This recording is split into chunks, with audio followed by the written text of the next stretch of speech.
Hello, welcome to my Enchanted reading nook. This is where autumn starts and the magic of reading awaits us. Now, I've been on YouTube for over 5 years now, but never had I imagined that I would be starting up a book channel. Books have always been a part of my life ever since I was little. I've always escaped into a magical realm or imagined myself living someone else's life. And that's what the beauty of having a book is. You can jump into someone else's story, feel empowered, feel great courage, or even feel someone else's loss. So this channel has been birthed from me listening to that little whisper and finally being given the nudge from my partner to start up this channel. So thank you for being here. I'm excited to get stuck into what I love about reading, and hopefully through this journey here on my channel, we get to create an amazing community of avid readers and fellow lovers of books. So I'm starting off my book channel with a bang. I love October, I love Halloween, and I love dark academia, witchy themes, and anything mystical. I myself identify with being a healer, a witch, and a mystic. In my other half of my life, I am actually a holistic practitioner, therapist, healer. So I love it when books include the mystical and the magical. So my intentions for this month going forwards are to bring you out lots of videos all about the spooky, all about the dark academia, those sort of cold, crisp autumn mornings where we can snuggle up with a blanket and a cup of tea and get stuck in to a book that takes us to another world. So with that all being said, you now know who I am, where I'm coming from. I want to share with you the current books that I'm reading. Even though I know it's the 15th of October already, I wanted to start my channel off with a bang. I hope you will forgive me if I introduce the books that I'm currently reading. Yes, I know I'm a little bit late to the game, but it's better to be late than never, hey? Let's get into the video.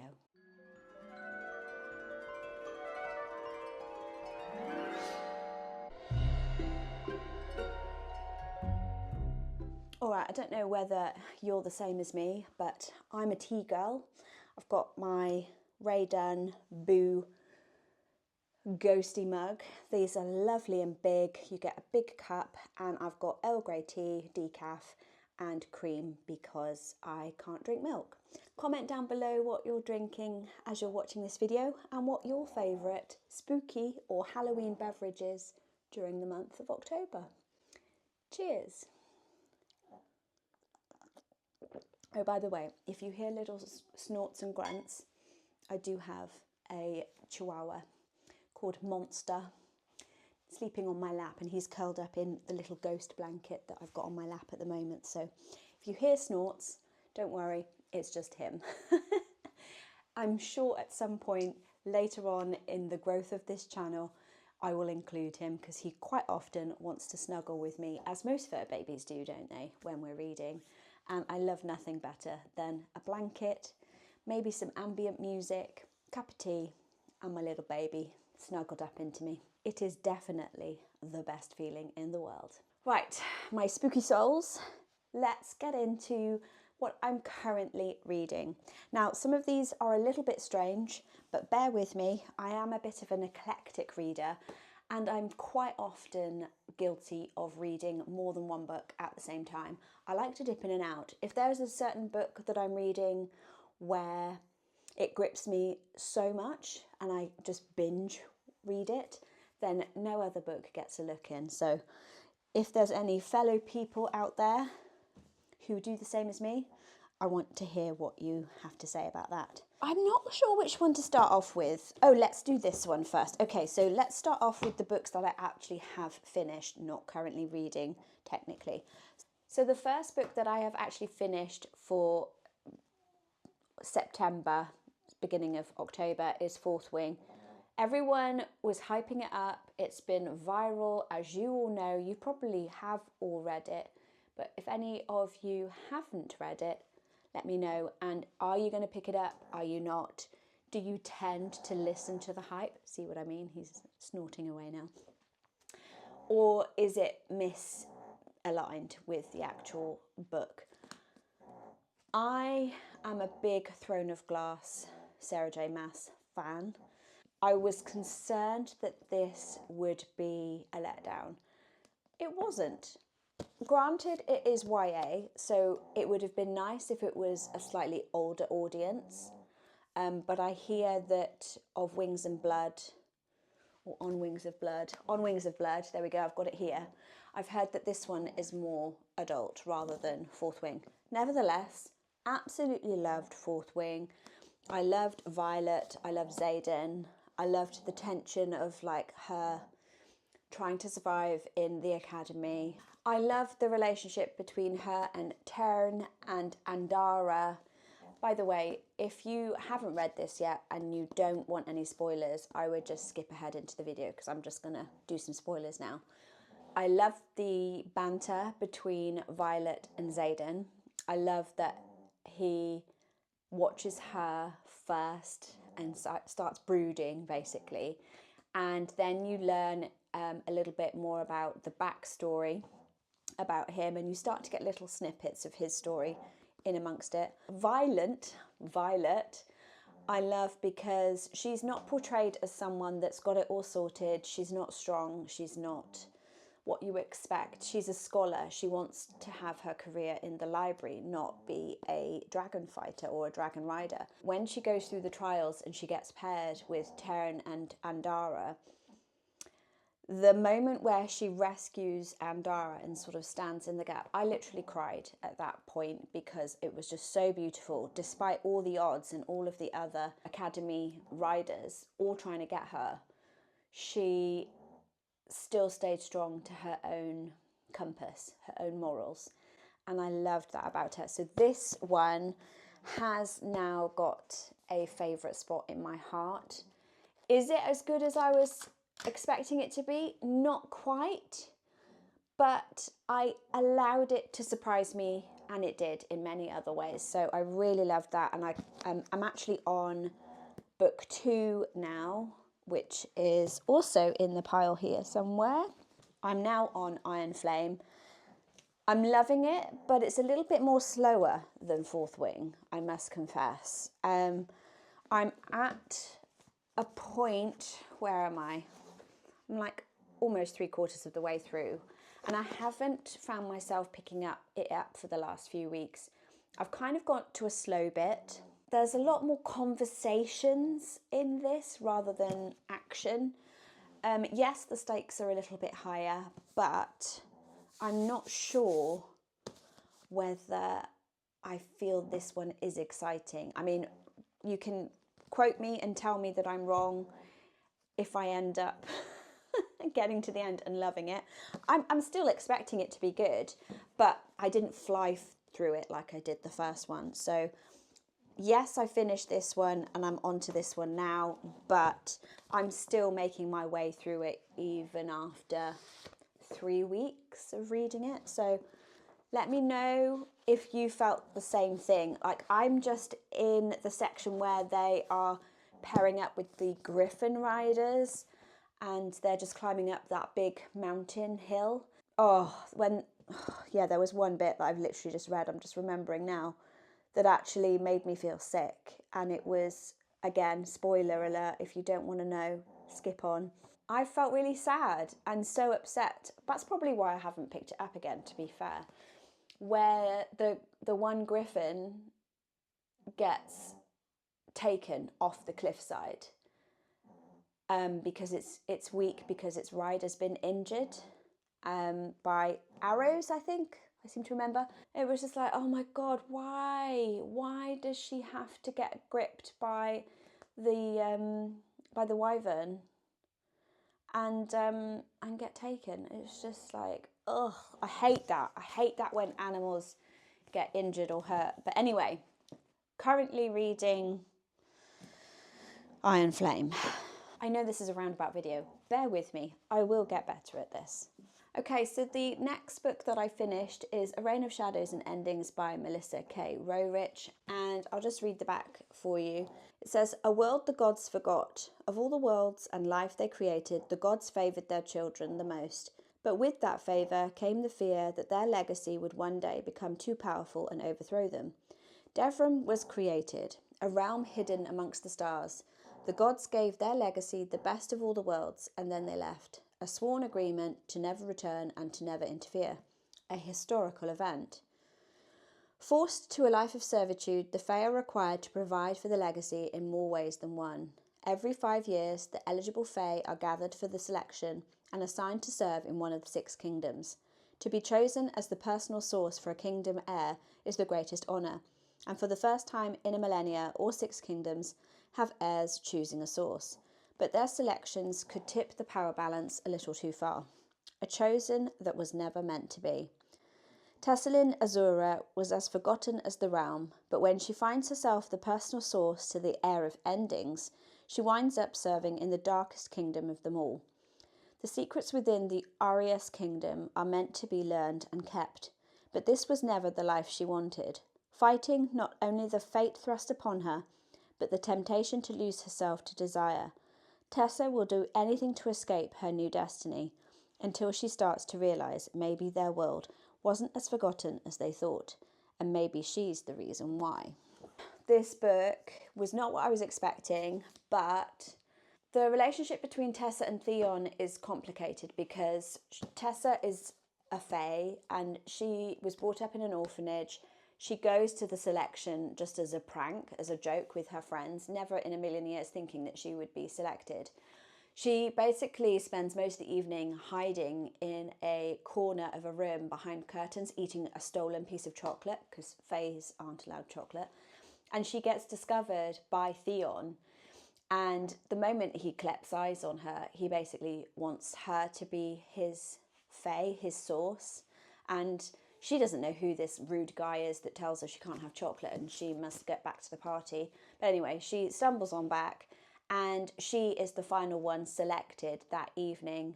And before the evening is out, she is taken by Theon and his brother Axel, put in a car and taken to the kingdom, which is the most revered kingdom. It's the kingdom, they're all tiered, so theirs is the last kingdom and it's like the underworld kingdom.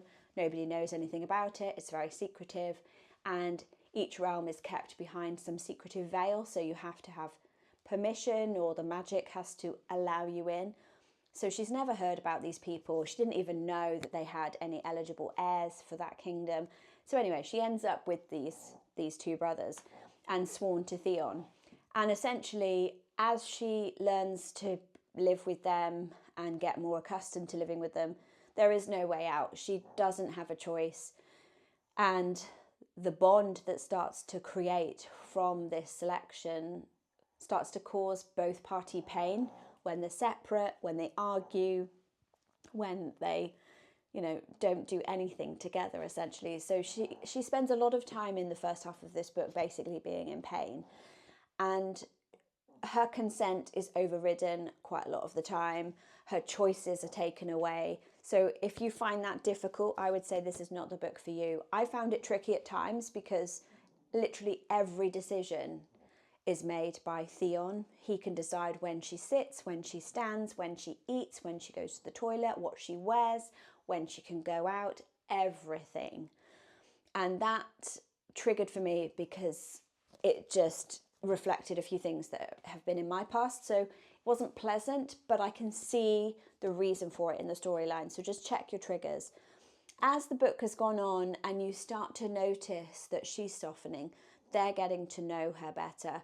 I personally think that spoiler alert by the way, there might be a love triangle developing between not only her and Theon, who she's bonded to, but her and Axel, who is Theon's brother. So Axel so far is treating Tessa with far more kindness and understanding, and he's actually rescued her a little bit just before the end, and I was just, that was really hot. So watch out for that one. But overall, Tessa doesn't really know that she has any magical powers, but as the story progresses, things start to waken up. She's far stronger than you think she is, and she doesn't know it either.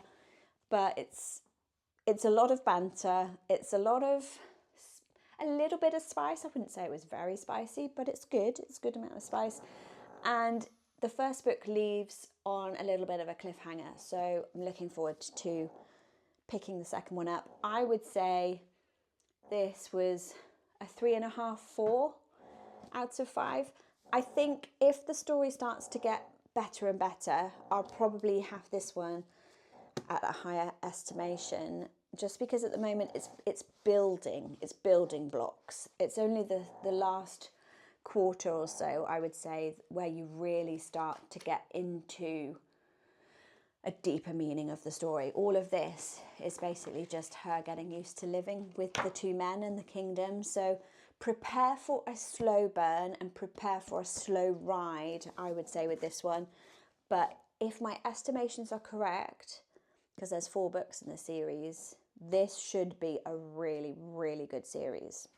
Okay, next book that I read recently, again, just leading you up into a little bit of a background about me, because it helps formulate, you know, whether you like the types of things that I like. So Shield of Sparrows by Devney Perry. I picked this one up because a lot of people said it was really good, and I also liked, again, very similar trope to this one, in that she's been forced down a path that she didn't want and she's trying to break free from those chains. This is a similar story, but more young adult, I would say.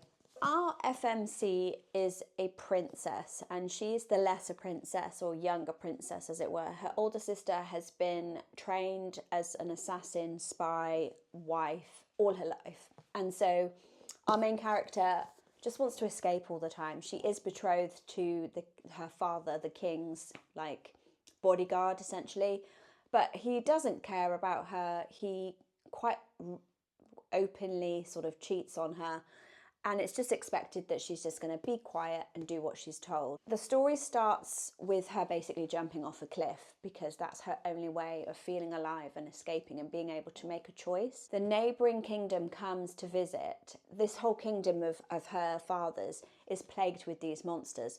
So the first thing that these new people do is essentially kill all the monsters that have been keeping them prisoner in their own area. In ways of payment, there's this ancient rule that if you kill 7 or 8 monsters, you can claim anything in return as payment. So this prince from a neighbouring kingdom literally arrives on the doorstep and says, I claim the rule of something, and I choose marriage to your daughter. Her father, the king, rubs his hands together and basically says, oh great, I've been wanting to get a spy into their kingdom for years.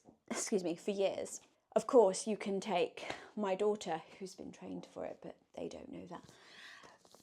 But the twist is that they don't want her. They want our female lead character. So she gets totally blindsided, and the king doesn't know what to do, and is, you know, thinking, okay, well, I still don't want this deal to go sour, so have her.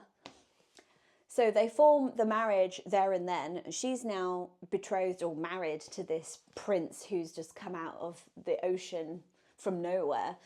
She gets sent 2 of her handmaids to go with her, and she's essentially packed onto a ship. The ship section of this book is brilliant. It's like, if you like piratey kind of dialogue, this was really fun. So she gets shipped over to her new kingdom and thrown into basically discovering everything, because nobody tells her anything and keeps her in the dark.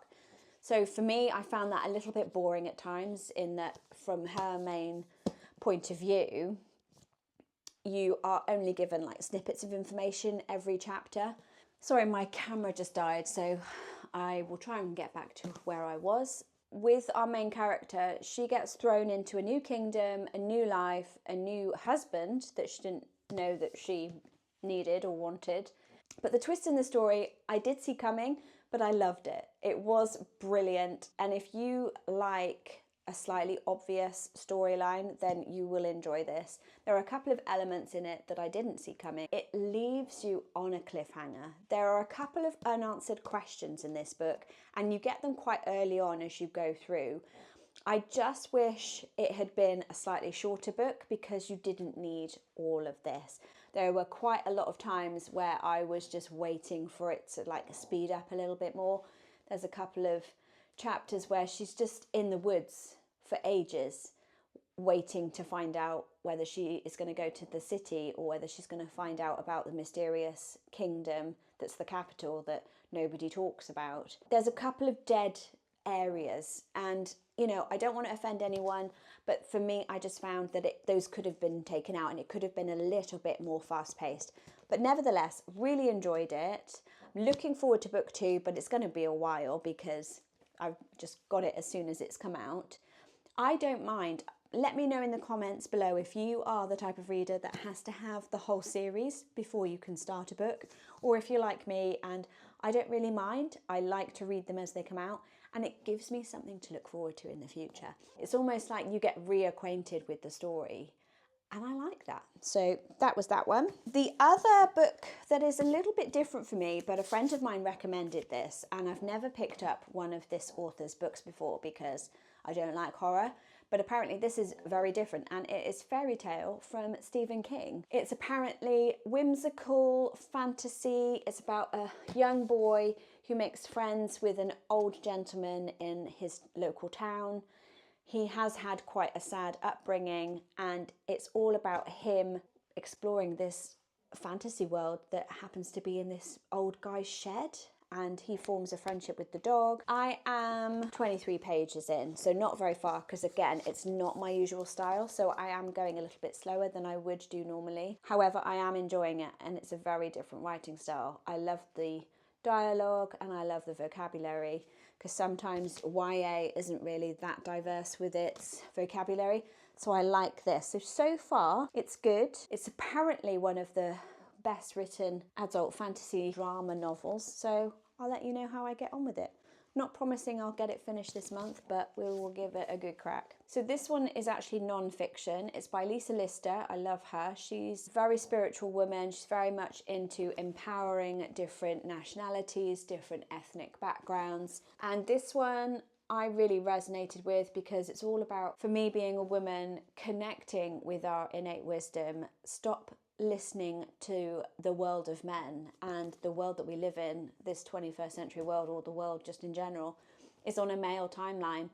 We do jobs that are suited for men. We have completely forgotten our lives working in tandem with our monthly cycle and our womb wisdom, and working with the moon, doing things differently, slower, more in tune with being calm and soft, allowing the force of life and nature to come to us and to receive, rather than hustling, making things happen, you know, do, go, go, go. This is a little bit of witchcraft background, you know, all about the oppression of women through the centuries, through the thousands of years that we've been on this earth, and how we as women can reclaim that power back by listening to our wisdom, listening to the way that our body needs to be listened to, rearranging and structuring our work life and our home life around the natural cycles of the earth and the seasons and the cycles of the moon and our own monthly cycle as well. So far, it's really good. I've tabbed quite a lot of the corners. Anybody else do the corners over? People tell me off all the time, but I actually really love to do that because it shows that I've really got into the book. I can go back to it in the future. And I've only just started tabbing books, so bear with me and I may well switch over to tabbing books. So this one's really good. So I'll read the back. A witch is a woman in her power. She's wise, a healer, someone who is aligned with the cycles of Mother Nature and the phases of the moon. Yet for so long, the word witch has had negative connotations, being used as an insult, a slur, and to perpetrate fear. In this book, third-generation hereditary witch Lisa Lister explains the history behind witchcraft, why in past centuries the word witch has led women to be tortured, drowned and burned at the stake, and why the witch is now waking once again in women across the world today. This book will help women to remember, reconnect and reclaim the word witch and its power. It provides an overview of the many different versions of witchcraft and their core principles and practices, and shares ancient wisdom made relevant for waking witches, including how to align your energy, connect with and trust your intuition, use divination tools such as oracle cards, scrying and rune reading, Cast circles, create altars, and set a sacred space. Work with the elements of nature and use herbs and crystals to support your spiritual practices.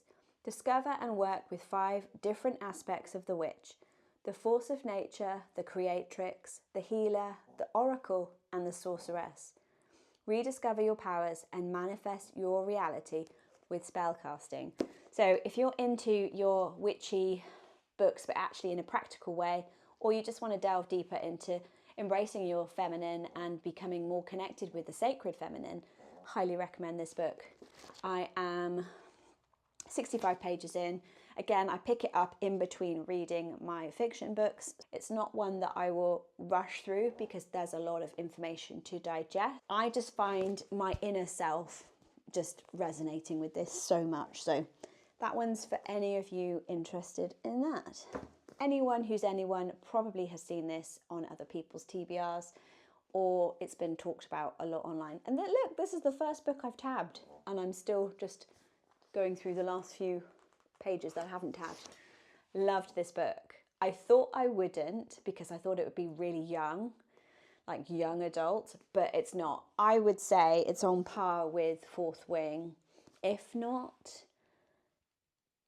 yeah, it might be slightly better, but in a different way. I love our main character, DM, and the tension and the yearning between her and Luther, the Fae. I love that she's a badass. She protects the weak and the misunderstood and the young. She comes from a poor background. Her story of just fighting for injustice and trying to make a difference in the world against all the odds, I love it. If you have been on the fence about getting this one, I would highly recommend just pick it up and give it a go. I flew through this. I think I read this in 2 days, and I don't very often read a book that fast. When old secrets catch fire, everything must burn. All her life, healer DM Bellator has yearned to escape her tiny village in Emerron, a realm ruled over by cruel demigods known as the Descended.